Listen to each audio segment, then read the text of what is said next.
நக்கீரன் கோபால் இந்த ஆள் என்னங்க பெரிய பெரிய மீசை வச்சங்காட்டி தமிழ்நாட்டில் அறிமுகமானாரா இல்லை நக்கீரன் பத்திரிக்கைனால அறிமுகமானாருன்னு நினச்சிங்களா?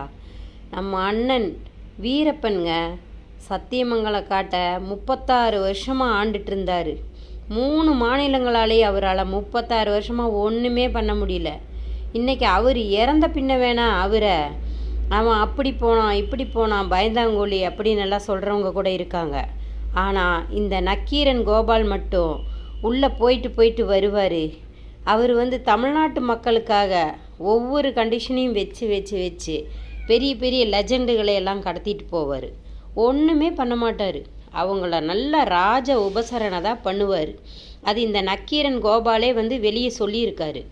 நம்பி போன மனுஷனை காட்டி கொடுத்தவங்க இந்த நக்கீரன் கோபால் தெரியுங்களா? வீரமாக இருந்த மனுஷன் கண்ணு தெரியாதங்காட்டி தான் ஆஸ்பத்திரிக்கு கூட்டிகிட்டு போகிறேன்னு சொல்லி பொய் பேச்சு பேசி இந்த கவர்மெண்ட்டுக்கு காட்டி கொடுத்தவங்க இந்த நக்கீரன் கோபால். கூட்டி கொடுத்தவனை கூட விட்டுறலாங்க, காட்டி கொடுத்தவனை விடவே கூடாது. இவன்லாம் பெரிய யோகியன் மாதிரி பேசுகிறான். இன்றைக்கி அண்ணன் வீரப்பன் இருந்திருந்தாருன்னா கேப்டன் பிரபாகரனில் நல்லா கெட்டி போட்டு 2 பொழக்கிறாங்க பாருங்க, அந்த மாதிரி பொழந்திருப்பார் இந்த ஆளோட இன்னைக்கு பேசுகிற பேச்சுக்கு.